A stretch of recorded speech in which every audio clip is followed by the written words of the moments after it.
बच्चों, कैसे हो? उम्मीद है अच्छे ही होंगे, मस्त होंगे। और बारिश हो रहा है, ज़्यादा भीगिएगा मत। एग्ज़ाम सामने आ रहा है, तो एग्ज़ाम भी अच्छा से देना ही है, ठीक है? और जैसे कि मुझे लग रहा है कि आप लोगों का जिस तरह का मैथ्स थोड़ा-सा डर लगता है, वैसे फिज़िक्स में ऑफ़ कोर्स डर ही लगता होगा, ठीक है? तो आज कोशिश करते हैं आपको इस डर को निकालने का, पूरा अच्छा से निकाल देंगे ये डर। अगर आप अगले 5-6 वीडियो मेरे साथ जुड़े रहिएगा, तो आपका ये डर 100% फिज़िक्स से निकल जाएगा। तो स्टार्ट करने वाले आज हम लोग मोशन। ये हर एक क्लास में आपको ये चैप्टर देखने को मिलेगा मोशंस का, ठीक है? 9, 10, 11, 12 आप कितने भी क्लास में जाओ, मोशन चैप्टर तो कभी पीछे नहीं छोड़ेगा। तो क्यों ना अगर इसको पढ़ना ही है आगे, तो अच्छा से ऐसे पढ़ लेते हैं अभी कि हमको आगे का टाइम में दिक्कत ना हो, आने वाले क्लास में दिक्कत ना हो, ठीक है? तो मोशन को करते हैं। डर जो है फिजिक्स का आप भूल जाएंगे जैसे ही ये चैप्टर पूरा अच्छा से खत्म होगा ना। आपको चैलेंज कर रही है कि आप बिना लाइक या सब्सक्राइब करके आप जा नहीं पाएंगे, ठीक है? तो जुड़े रहिए, पेन कॉपी निकालिएगा। जस्ट वीडियो ऐसे देखेंगे ऐसा नहीं चलेगा, पेन कॉपी निकालना ही होगा, ठीक है? तो स्टार्ट करते हैं मोशंस। और हम लोग पढ़ेंगे कैसे, पहले समझिए। हम लोग एक एक टॉपिक को उठाएंगे, उसका अच्छे से डिस्कस करेंगे, उस पर जितना अच्छा क्वेश्चन हो सकता है पूरा क्वेश्चन कर लेंगे। फिर हम लोग क्या करेंगे, एनसीईआरटी बुक का लाइन टू लाइन आपको यहाँ पर वो भी पढ़ा देंगे, ताकि आपको ये ना लगे कि कुछ छूट गया है, कुछ क्वेश्चन ऐसा है कि जो नहीं बनेगा। आपके लेवल का है, जो भी है 9th स्टैंडर्ड का, वो सारा कुछ कवर हो जाएगा। ये मेरा प्रॉमिस है, पक्का पक्का हो जाएगा। और बाई चांस कुछ अगर छूट रहा है, हम भूल जा रहे हैं कि आपको ये हम बताना भूल गए, तो आप प्लीज कमेंट कर दीजिएगा, वो तो सबके लिए खुला है, ठीक है? तो स्टार्ट करते हैं, रेडी हो जाइए एकदम जोश के साथ, एकदम मजा आ जाएगा, पक्का बता रहे हैं। तो करते हैं मोशन। तो देखिए, मोशन मतलब है, समझ में आ रहा है कि मोशन मतलब मूवमेंट की बात कर रहा है, मतलब पोजीशन चेंज कर रहे हैं, गति की बात कर रहे हैं, दैट इज द मोशन। ये तो समझ में आता है। और अगर रेस्ट बोलेंगे, तो रेस्ट बोलेंगे तो मतलब कोई चीज मूवमेंट नहीं कर रहा है, जैसे कि अभी हम खड़े हैं, दैट इज रेस्ट, ठीक है? और आप जो बैठे हुए हो अभी, जिस पोजीशन पे हो, वो रेस्ट पोजीशन में हो, दैट इज द रेस्ट। अब हम लोग देखते हैं, सबसे पहले हम लोग देखते हैं कि before we start rest and motion, एक इंपॉर्टेंट पॉइंट है। हम लोग देखते हैं कि रिफरेंस पॉइंट क्या होता है। क्या है? REFRENCE, reference point. इसको थोड़ा अच्छा से समझ लेते हैं, फिर मोशन भी समझ लेंगे। और जो जो डेफिनेशन होगा हम सारे लिखाएंगे, पहले कॉन्सेप्ट बता देंगे सारा कुछ, एनसीईआरटी से रीड कर लेंगे। फिर लास्ट में हम आपको हर एक चीज के डेफिनेशन नोट्स भी देते रहेंगे, ठीक है? उसका टेंशन मत लीजिएगा। जैसे हम किए मैथ्स में किए कि आपको खत्म होने के बाद चैप्टर आपको शॉर्ट नोट्स भी प्रोवाइड करा दिया जाएगा, ताकि कॉन्फिडेंस आ जाए कि हाँ इतना ही पढ़ना था एंड सारा कुछ मेरा कवर हो चुका है, ठीक है? तो सबसे पहले देखते हैं रेफरेंस पॉइंट क्या होता है। ध्यान दीजिएगा। सपोज कि यहाँ एक एक स्कूल बनाते हैं। ये आपका सपोज एक स्कूल है, ठीक है? स्कूल है। अब आपको बताना है कि स्कूल का पोजीशन बताइए कि कहाँ पे है स्कूल। तो आप ऐसे बता सकते हैं कि जैसे पहले है तो आप एड्रेस बता दीजिएगा, देखिए यहाँ पे ऐसा है कि आपका स्कूल कहीं पर भी गुड़गांव में है, दिल्ली में, महाराष्ट्र में, पुणे में, ऐसा बोल सकते हैं। तो वो एक्चुअली प्रॉपर नहीं हो, वो तो आप ऐसे बता दिए कि लोकेशन ऐसे बता दीजिए। लेकिन क्या होता है कि अगर लोकल में आपको पूछे जाए, आप रास्ते में कहीं जा रहे हो, आपसे कोई पूछे, अच्छा बेटा आपका स्कूल किधर है, आप क्या बोलिएगा? अंकल सीधा है। बस सीधा मतलब आपसे सीधा है कि अंकल से सीधा है? आप बोलेगा सर मेरे से सीधा है, ठीक है, आपसे सीधा है। या तो बोलेगा सर वहाँ एक जो मंदिर है ना, उसके सीधा है, ऐसे बोल सकते हैं। या तो बोलेगा सर वहां पे देखे हैं सर एक प्लेग्राउंड है, हाँ उसी के सीधा है, ऐसे कुछ नाम बोलते हैं। तो मतलब वो एक रेफरेंस को लेकर के बोलते हैं, उसको बोलते हैं रेफरेंस पॉइंट। जैसे यहाँ पर देखें, तो लेट एक काम करते हैं ना, हम एक काम करते हैं कि यहाँ एक पेड़ बना देते हैं। तो अब अगर आपसे कोई पूछे कि बेटा स्कूल कहाँ है आपका, आप बोलेगा अंकल ये जो आम का पेड़ है ना, उसके राइट साइड में है, राइट बोल सकते हैं, ठीक है? या तो अगर आप जब आप इधर है तो आप बोलिएगा राइट साइड में है, या फिर बोलिए, मतलब है कि आपको एक रेफरेंस लेना होगा, पेड़ से राइट साइड में है, ऐसे बोल सकेगा, ठीक है?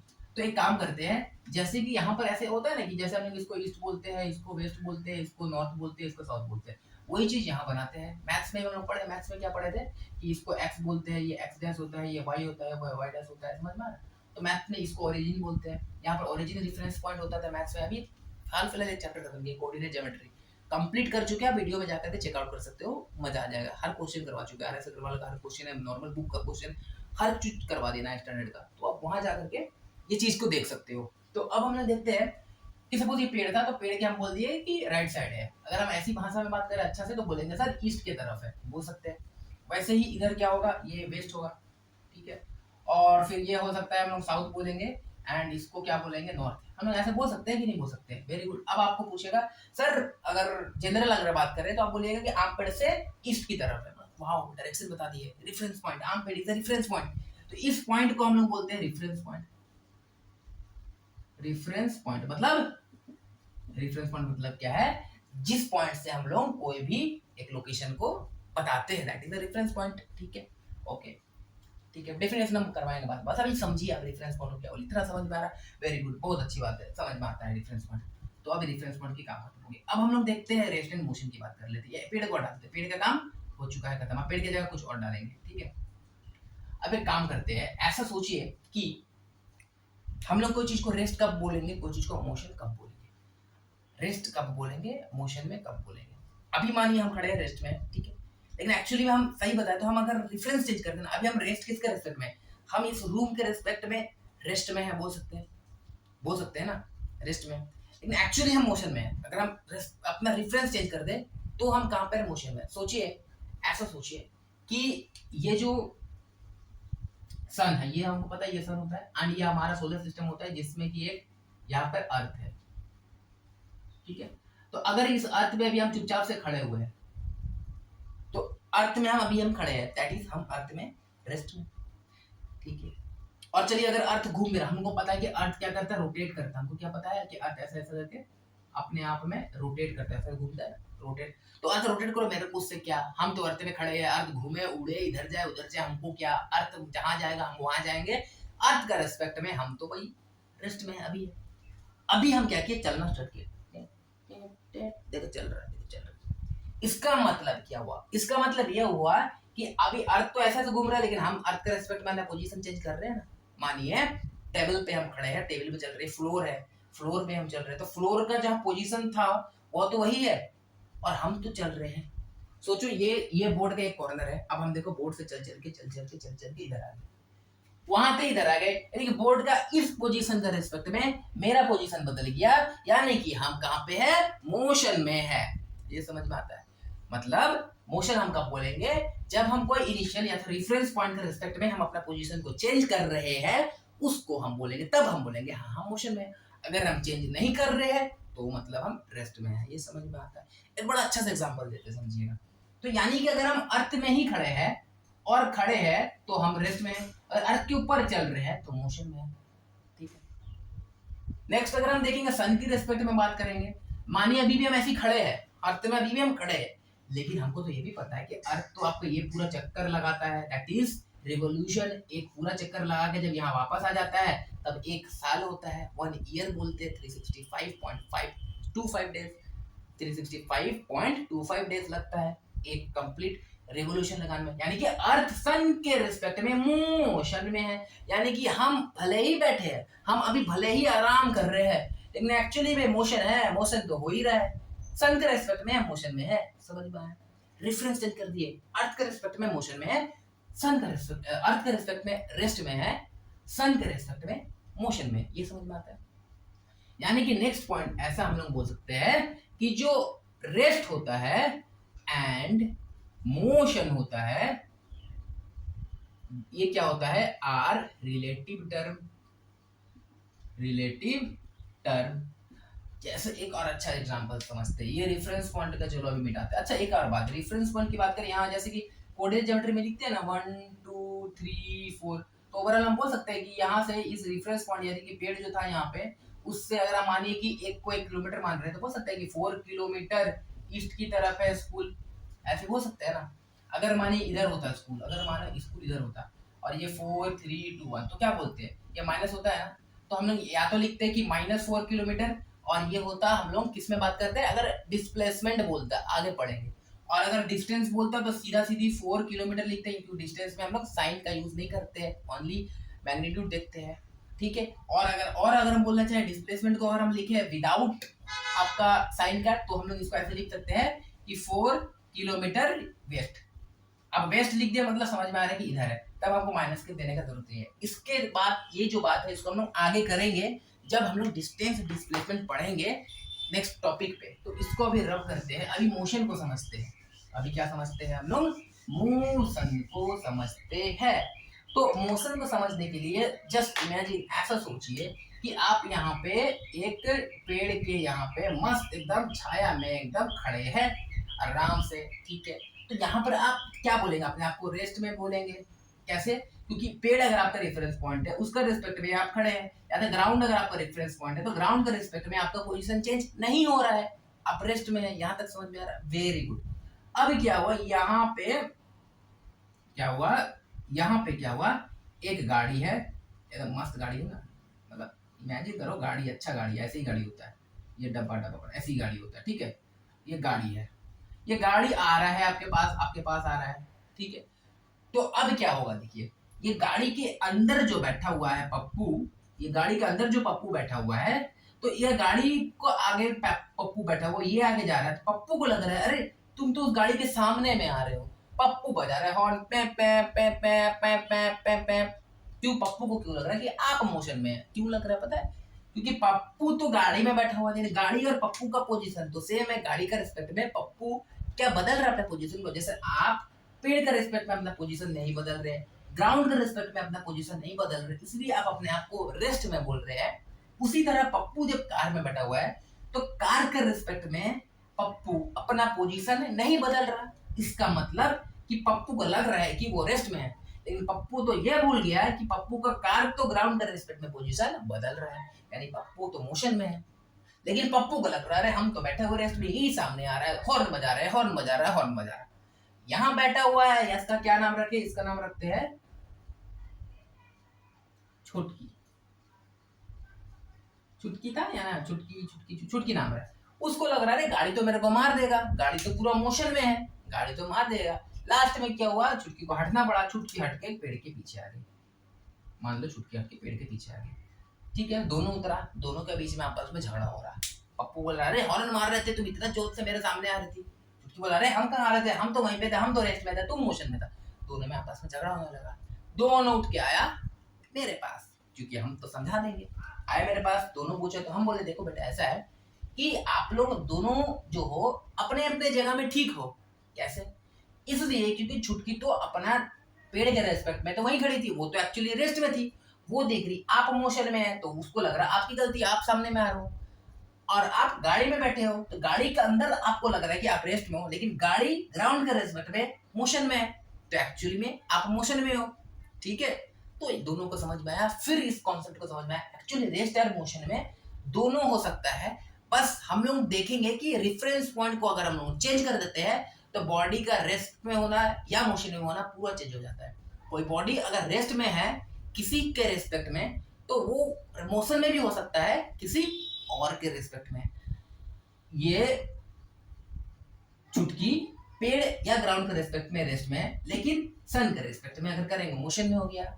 पप्पू की बात करें कार का रिस्पेक्ट में, वो रेस्ट में है, लेकिन ग्राउंड का रिस्पेक्ट में बात करें या तो छुटकी या पेड़ का रिस्पेक्ट में बात करें, वो तो सामने आ रहा था, यानी इन दोनों का आपस में पोजीशन चेंज हो रहा था, तो एक्चुअली में फिर ये मोशन में है। तो ये चीज आपको अच्छे से समझ में आ गया, यानी कि rest and motion are relative terms, एक दूसरे का रिलेट हो। यहाँ तक कोई डाउट है? ठीक है, वेरी गुड। आगे हम लोग बहुत बात करेंगे इसमें, बहुत बहुत सारा बात करेंगे, ठीक है। अब आते हैं हम लोग एनसीईआरटी को पढ़ लेते हैं थोड़ा सा, उसके बाद फिर हम लोग उनका स्केलर क्वांटिटी, वेक्टर क्वांटिटी आज बस वहीं तक खत्म करेंगे। कल हम लोग देखेंगे डिस्टेंस डिस्प्लेसमेंट, उसका बहुत सारा क्वेश्चंस को करेंगे। तो एनसीईआरटी बुक खोल लीजिए और एनसीईआरटी की तरफ ध्यान दीजिए। स्टार्ट करते हैं। तो आइए एनसीईआरटी देखते हैं, ये है चैप्टर 8, ठीक है, मोशन। तो in everyday life we see some object at rest and other in motion. Daily हम लोग क्या देखते हैं, कोई ऑब्जेक्ट को रेस्ट में देखते हैं, किसी को मोशन में देखते हैं, जैसे कि बर्ड्स फ्लाइंग मोशन में है, fish swimming, blood flows through when and arteries, हम लोगों का नस के अंदर जो खून का फ्लो होता है, ब्लड जो दौड़ता है, that is also in motion. And car moves, ये सारा मोशन में है, हाँ सही बात है। Atoms, molecules, planet, stars and galaxies are all in motion, ये सारा मोशन में है, ये तो पता है, ठीक है। We often perceive an object to be in motion when its position changes with time, तो यहां पर अंडरलाइन करते हैं क्या है, we often, ये वाला we often perceive an object to be in motion, हम उस ऑब्जेक्ट को मोशन समझते हैं when its position changes, जब इसका पोजीशन चेंज होता है विथ टाइम, समय के साथ अगर किसी चीज का पोजीशन चेंज होता है तो हम लोग उसको मोशन बोल सकते हैं, ठीक है। आगे देखते हैं। However, there are situations where the motion is inferred through indirect evidence, कभी कभी ऐसा भी होता है कि कुछ ऐसा सिचुएशन आता है जहां पे क्या होता है, मोशंस को क्या करते हैं, इन मोशंस का डायरेक्टली हम लोग पता नहीं कर पाते हैं, कुछ कुछ इनडायरेक्ट एविडेंस हमको देखने को मिलता है, मतलब ऐसे डायरेक्ट नहीं देख पाएंगे कि समय के साथ ये चेंज हो रहा है इसका पोजीशन, तो इनडायरेक्टली तरीका पता चलता है। जैसे कि we infer the motion of air by observing through the movement of dust and the movement of leaves and branches, जैसे कि हवा। तो हमको पता है कि हवा का मोशन हो रहा है, लेकिन क्या उसको हम लोग डायरेक्टली बता सकते हैं? नहीं, उसको हम लोग फील करते हैं। पेड़ का पत्ता को देखते हिल रहा है, मतलब हवा से हिल रहा है, वेरी गुड। फिर देखते हैं अगर धूल उड़ रहा है, मतलब हवा से उड़ रहा है, मतलब हवा का मोशन को तब हम लोग फील करते हैं। यहां तक कोई दिक्कत? ठीक है। What causes the phenomenon of sunrise, sunrise होने का क्या रीजन है, सनसेट का क्या रीजन है, एंड चेंजिंग द सीजन, ये सब का क्या रीजन है? आपको पता है ये सब का रीजन क्या बताते हैं? वो जो सन था उसके अराउंड में अर्थ जो घूम रहा था रेवोल्यूशन के कारण, it is due to the motion of the earth. Very good. ये क्या है? अर्थ के मोशन के कारण ये होता है। ठीक है। It if it is true, अगर ये सही है, why don't we directly perceive motion of the earth, अगर ये बात सही है तो फिर हम डायरेक्टली अर्थ का मोशन क्यों नहीं देख सकते? क्यों नहीं देख सकते? क्योंकि अर्थ इतना बड़ा है, हम उसी पे बैठे हुए हैं, जिसका मोशन हो रहा है उसी पे बैठे हुए हैं, तो फिर हम लोग कैसे देखेंगे? ठीक है। तो नेक्स्ट देखते हैं आगे। Now an object may appear to be moving for one person, ये वाला बड़ा अच्छा लाइन है जो आपको समझा है। क्या समझा है? देखिए, an object may be appear to be moving for one person, एक पर्सन के लिए एक पर्सन के लिए अगर कोई ऑब्जेक्ट मोशन में है एंड स्टेशनरी है फॉर सम अदर पर्सन, मतलब अगर एक पर्सन के लिए कोई ऑब्जेक्ट मोशन में हो सकता है, जैसे कि वो जो आम पेड़ के नीचे में जो वो चुटकी बैठी हुई थी उसका रिस्पेक्ट में पप्पू मोशन में था, ठीक है, और वहीं पर पप्पू का रिस्पेक्ट में चुटकी मोशन में है। मतलब एक आदमी का रिस्पेक्ट पे अगर कोई चीज मोशन हो रहा है, वही ऑब्जेक्ट दूसरे किसी के रिस्पेक्ट में रेस्ट में हो सकता है। ये चीज समझ में आया? Very good. For the passengers moving in बस द रोड साइड, अगर मानिए बस में आप बैठे हुए हो और बस के अंदर पैसेंजर बैठा हुआ है, तो उस पैसेंजर के लिए क्या होता है? For the passenger moving in a bus the road side, जो रोड के साइड में दुकान लगा रहता है, पेड़ लगा रहता है, बाकी आदमी लोग जो खड़ा रहता है, तो roadside trees appear to be moving, तो उनको लगता है कि ट्री मूव कर रहा है। जैसे कि इस कार वाले को, पप्पू को लग रहा था चुटकी या सामने में जो पेड़ था वो मूव कर रहा है। ठीक है। Person standing on a road side perceive, और जो रोड साइड में जो आदमी खड़ा रहता है, आप बस में हो, बस में जब मस्त चलते रहते कैसा लगता है? आप तो हम ही राजा है। ठीक है, मतलब ऐसा लगता है यार बाकी तो सब ऐसी बेकार है, हमें राजा, हम तो चल रहे हैं। तो हमको लगता है बाकी सब खड़ा हुआ है, मेरा मोशन में। वहीं पर जो आदमी खड़ा हुआ है रोड के किनारे में, उसको लगता है कि नहीं, अरे आप तो मोशन में है, वो आदमी खड़ा हुआ है, उसको लगता है, जो आदमी रोड साइड खड़ा हुआ है, लगता है कि वो रेस्ट में है। ठीक है। So a person standing on the road side perceives that the bus although with passengers are moving, however a passengers inside the bus sees his fellow passengers to be at rest। ठीक है। तो what do this observation indicate, तो ये सारे जो observation हम लोग देख रहे हैं कि बस में बैठा हुआ पैसेंजर को, रोड के आदमी को लग रहा है मोशन में है, लेकिन बस वाला एक्चुअली में अब दूसरा पैसेंजर के रिस्पेक्ट में वो रेस्ट में है, तो पैसेंजर को लगता है हम लोग रेस्ट में है, लेकिन जो नीचे का रोड के आदमी नीचे से जो बस वाला को देख रहा है तो लग रहा है कि ये लोग सारा मोशन में है। तो ऐसे वैसे चेंज होते रहता है। इसका मेन रीजन क्या है ये देखते हैं। तो next, most motions are complex, ज्यादातर मोशंस क्या होता है? कॉम्प्लेक्स होता है।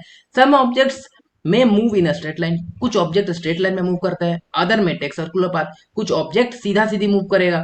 ठीक है, सीधा सीधे स्ट्रेट मूव करेगा, कुछ ऑब्जेक्ट ऐसे राउंड पाथ में मूव करेगा। यहां तक कोई दिक्कत? ठीक है। सो सर्कुलर पाथ, सम में rotate and few others vibrate, कुछ कुछ रोटेट करता है, पूरा पूरा घूम जाता है, कुछ कुछ वाइब्रेट करता है। याद है ये पेंडुलम बनाएंगे अगर ऐसा, तो ये जो क्लॉक का पेंडुलम होता है, एक बार इधर जाता है टिक टिक टिक टिक टिक टिक टिक टिक टिक, फिर एक बार इधर मूव करता है टिक टिक टिक, फिर इधर आता है इधर मूव करता है।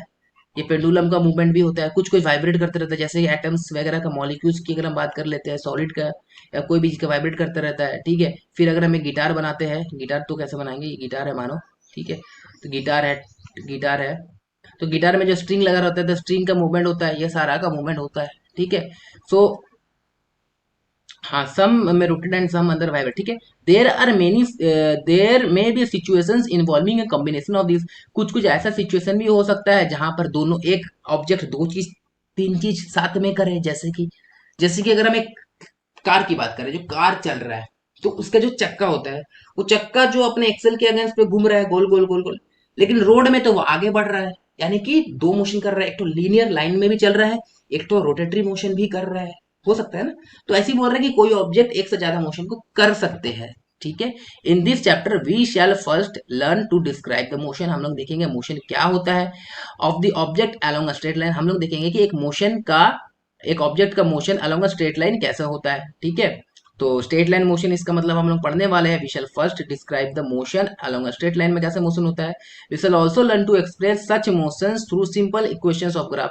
तो हम लोग कुछ कुछ इक्वेशंस पढ़ेंगे, कुछ हम लोग मोशन का इक्वेशन पढ़ेंगे, कुछ ग्राफ देखेंगे कि ग्राफ में मोशन को कैसे समझा जा सकता है, ठीक है। Later we shall discuss ways of describing circular motion. थोड़ा देर बाद हम लोग सर्कुलेशन मोशन पढ़ेंगे। तो इसका मतलब हम लोग क्या क्या पढ़ेंगे ये तो आपको समझ में आ ही गया है, ठीक है।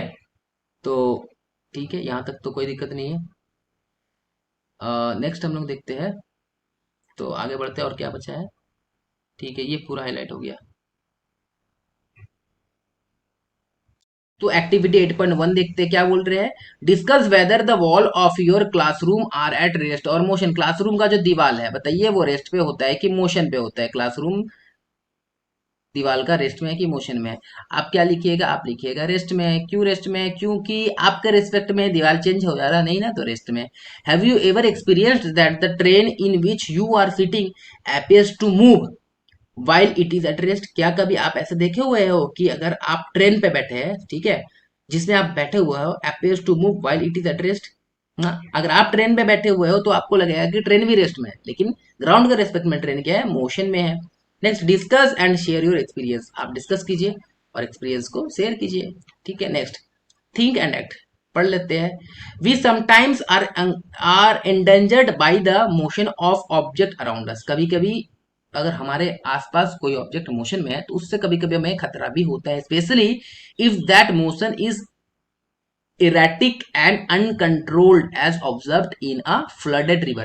और स्पेशली तब जब जब वो मोशन हो रहा हो और वो हमारे कंट्रोल पे ना हो, तब हमको लगता है डर। जैसे कि फ्लड, मानिए बहुत ज्यादा बाढ़ आ रहा है, तो वो भी बाढ़ तो मोशन में है, मोशन के साथ आ रहा है, वो हम कंट्रोल नहीं कर सकते, तो हमारे लिए खतरा होता है।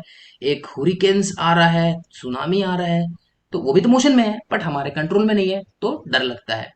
On the other hand, controlled motion की अगर बात, कुछ कुछ मोशन है जो कि है हो रहा है जिसकी कंट्रोल हम कर सकते हैं, can be a service to human being such as in a generation of hydroelectric power. कुछ कुछ मोशंस जो हमारे कंट्रोल में है, जो मोशंस करवा रहे हैं लेकिन हम चाहेंगे तो कंट्रोल कर सकते हैं, जैसे कि हाइड्रो इलेक्ट्रिसिटी पावर प्लांट। हमको पता है कि वाटर को हाई हाइट से फेंका जाता है, जिसके कारण हाइड्रो इलेक्ट्रिक पावर हम लोग वहां से जनरेट करते हैं। वो फेंकने का तरीका को हम लोग कंट्रोल कर सकते हैं, डैम को बंद कर दो, डैम को चालू कर दो, ऐसे ही होता है ना कुछ। तो अगर हम उसको बंद कर देंगे तो मोशन को रोक लिए, तो कुछ मोशंस कंट्रोल कर सकते हैं, कुछ को नहीं कर सकते। Do you feel the necessity to study the erratic motion? मतलब इरेटिक मोशन मतलब वो मोशन जिसका कोई भी पैरामीटर्स कंट्रोल में ना, जिसका स्पीड, वेलोसिटी वगैरह, एक्सेलरेशन कुछ भी कंट्रोल में ना, उस तरह का मोशन को हम लोग बोलते हैं erratic motion of some object and to learn to control they. मैंने इस तरह का मोशन, जैसे सुनामी, सुनामी के तो हमारे कंट्रोल पे है नहीं, फ्लड आ रहा हमारे कंट्रोल पे नहीं है, लेकिन उसका मोशंस को अगर हम लोग कंट्रोल कर सकते हैं, उस तरह के मोशन को इरेटिक मोशन बोलेंगे, जिसका कुछ भी कुछ नहीं है, मतलब एक्सेलरेशन अगर हम लोग कंट्रोल पे नहीं है, कोई परफेक्ट अभी इतना है अभी उतना हो जाएगा, इस तरह का। तो उसको अगर हम लोग स्टडी करें और उसको हम लोग कंट्रोल करना सीख गए तो कितना अच्छा होगा। सुनामी बंद कर देंगे, फ्लड आना बंद हो जाएगा, वाह मजा आएगा, ठीक है। यहाँ तक कोई डाउट नहीं है, ठीक। नेक्स्ट हम लोग देखते हैं डिस्क्राइबिंग मोशन। अब हम लोग जो पढ़ चुके हैं मोशन वोशन क्या है नहीं है उसको समझते हैं। तो describing motion, we describe the location of an object by specifying a reference point. मतलब अभी हम लोग बात कर रहे थे रेफरेंस पॉइंट की, तो यहाँ स्टार्ट हो गया रेफरेंस पॉइंट। मतलब कि हम लोग कोई भी चीज का अगर लोकेशन बताते हैं तो कैसे बताते हैं, एक रेफरेंस पॉइंट लेते हैं। Let us understand this by an example. Let us assume that a school, अच्छा, school in a village is 2 kilometre north. School in a village is 2 kilometre north। मतलब कि अगर हम ऐसे करें कि ये देखिए, ये ऐसा है नॉर्थ, ये वाला हम लोग को पता था, ये नॉर्थ होता है, ये ईस्ट होता है, ये वेस्ट होता है, ये साउथ होता है। तो सपोज 1 2, तो यहाँ पर आपको 2 है, तो यहाँ पर कहीं आपका क्या है, स्कूल है। यहाँ पर आपका 2 किलोमीटर में स्कूल है, ठीक है। स्कूल है with respect to a railway station. एक रेलवे स्टेशन की रिस्पेक्ट में बात करेंगे, दोनों मतलब यहाँ पर कहीं रेलवे स्टेशन होगा, यहाँ पे कहीं रेलवे स्टेशन होगा। सपोज यहाँ पर एक रेलवे स्टेशन है, ठीक है, ऐसे ऐसे बना दे रहे हैं।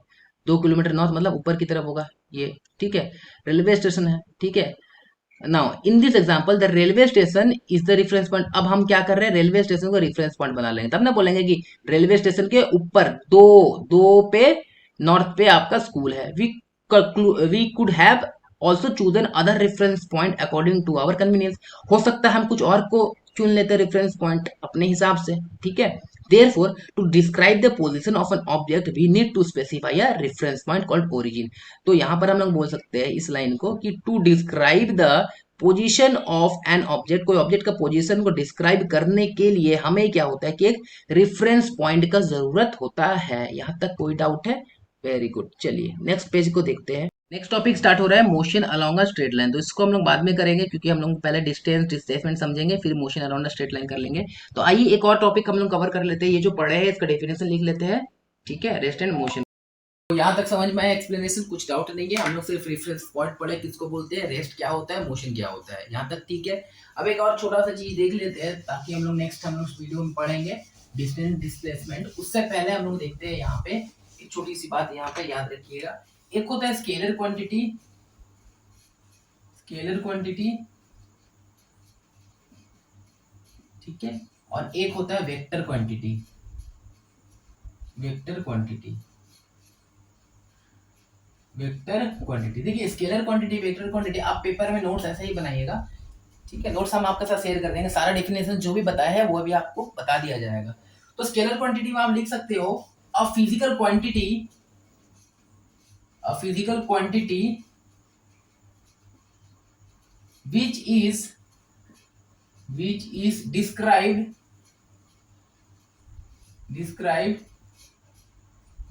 by its magnitude only, ऐसे बोल सकते हो। और वेक्टर के लिए क्या बोल सकते हो, वेक्टर में बोल सकते हो कि अ physical quantity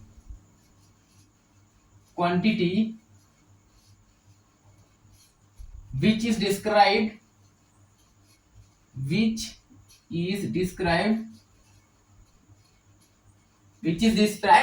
by its magnitude,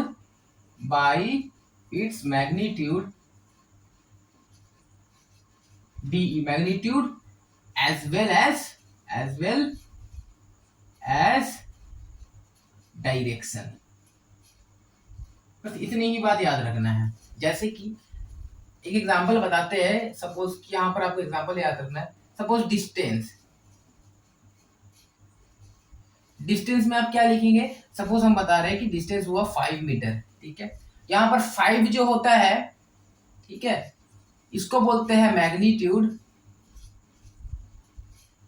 ठीक है। एंड ये मीटर है, इसको बोलेंगे हम लोग, मीटर को क्या बोलेंगे, यूनिट बोलेंगे, यूनिट, ठीक है। तो यूनिट हो जाता है। अब हर एक चीज का यूनिट होता है, ये तो हम लोग को पता है। तो 5 मीटर ओवरऑल 5 मैग्नीट्यूड हो गया।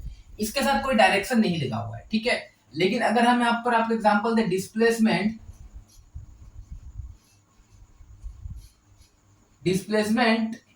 इसके लिए हम लिख सकते हैं कि 5 मीटर, तो यहाँ पर हम डायरेक्शन बताया था ना, जैसे 5 मीटर हम वेस्ट लिख देते हैं, 5 मीटर वेस्ट, मतलब वेस्ट की तरफ 5 मीटर है, तो डायरेक्शन साथ में बता रहे हैं। और इसको रिप्रेजेंट करने का बहुत अलग तरीका होता है। हम लोग जब एक चैप्टर होता है वेक्टर पढ़ेंगे, उसमें हम लोग वेस्ट को हम लोग ऐसे करके लिख सकते हैं कि माइनस आई कैप, ऐसे भी बोल सकते हैं। या तो कभी कभी इसको हम लोग डायरेक्टली लिख देते हैं कि -5 मीटर, ऐसे भी बोल देते हैं। अभी के लिए आप बस इतना समझिए कि इसको हम डायरेक्शन कैसे बोलेंगे, 5 मीटर वेस्ट।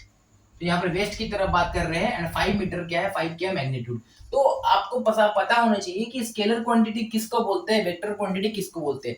उस क्वांटिटी जिसमें हमको डायरेक्शन बताने का जरूरत होता है, उसको हम लोग सारे को वेक्टर बोल देते हैं, और बाकी जो भी है स्केलर होता है, ठीक है। आइए बहुत सारे एग्जांपल्स, कुछ एग्जांपल्स हम लोग लिख लेते हैं ताकि आपको याद रहे। एक साथ वो एग्जांपल लिखते हैं, ठीक है। तो ये याद रहेगा। तो आप एक नंबर में डिस्टेंस दे सकते हैं, फिर मास को बोल सकते हैं। मास जो होता है वो स्केलर होता है, लेकिन वहीं पे अगर हम यहाँ पर देखेंगे मास की जगह में अगर हम वेट लिख देंगे तो ये स्केलर नहीं होता, ये वेक्टर होता है, ठीक है। उसके बाद सोचते हैं जैसे कि हम बोल सकते हैं स्पीड, ये स्केलर है, लेकिन स्पीड का जैसा आपका वेलोसिटी एक वर्ड पढ़ेंगे तो ये होता है वेक्टर। हम रिलेट करके लिख रहे हैं, आपको भी ऐसे लिखना था, आपको याद आ जाए फट से, ठीक है।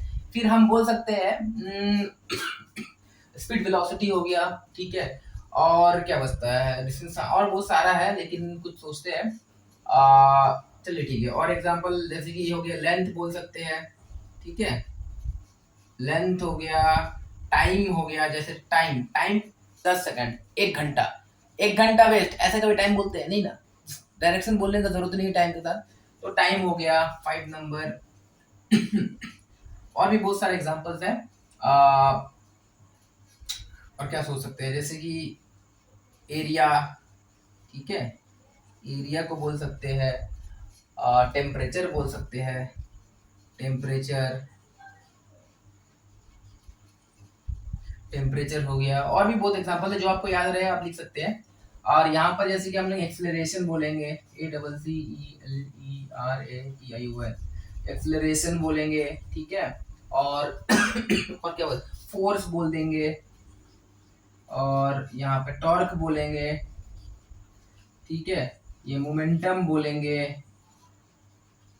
तो ये सारा एक्सेट्रा और बहुत भी सारी चीज होगा, ठीक है।